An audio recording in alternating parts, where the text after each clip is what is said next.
మోడీ ఏదో మధ్యంతర ఎన్నికలతో తనే ప్రధానమంత్రి అయిపోవాలా నెక్స్ట్ ట్రిప్కి దానికోసం ఎత్తేస్తున్నాడు. ఇప్పుడు వరుసపెట్టి 3 సార్లు అయ్యింది కాబట్టి ఇక తర్వాత గెలవడు కాబట్టి అందుకోసం జమిలి ఎన్నికలు. ఇది ఒక ప్రచారం, విస్తృత ప్రచారం, విచిత్ర ప్రచారం, వికృత ప్రచారం కూడా. ఇవాళ దేశంలో ఉన్నటువంటి సిచ్యువేషన్లో కాంగ్రెస్ పార్టీ పరిస్థితి ఏంటి? ఎన్ని రాష్ట్రాల్లో ఉంది? 3 రాష్ట్రాల్లో అధికారంలో ఉంది, మరో 3-4 రాష్ట్రాల్లో వేరే పార్టీలతో కలిసి సాగుతోంది. అలాంటి పార్టీకి భయపడిపోయేసి ఇప్పుడు జమిలి ఎన్నికలు నడుపుకుతారా? ప్రాక్టికల్ పాయింట్ ఒకటి ఉంది అక్కడ.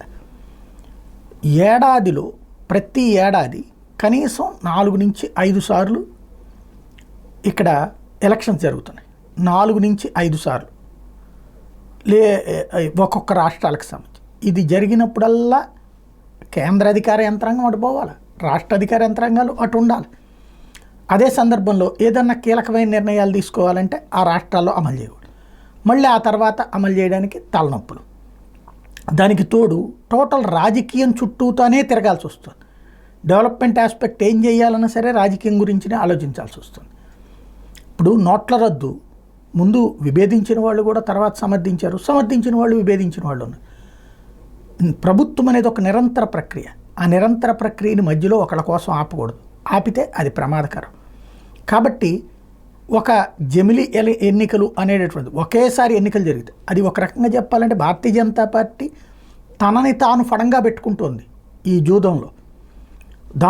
దానివల్ల దానికి చాలా నష్టాలు కష్టాలు ఉంటాయి, అయినా సరే పెట్టుకుంటుంది. ఒక్కసారి దిగిన తర్వాత పై స్థాయి నుంచి కింద స్థాయి దాకా 5 ఏళ్ల పాటు వాళ్ళ చేతిలోనే ఉంటుంది. అది రేపు బీజేపీ ఓడిపోతే బీజేపీకైనా నష్టమే. 5 ఏళ్ల పాటు ఇంకెక్కడా లేకుండా ఉండటం అనేటటువంటి అయినా కూడా తెగిస్తున్నటువంటిది భవిష్యత్ భారతావని.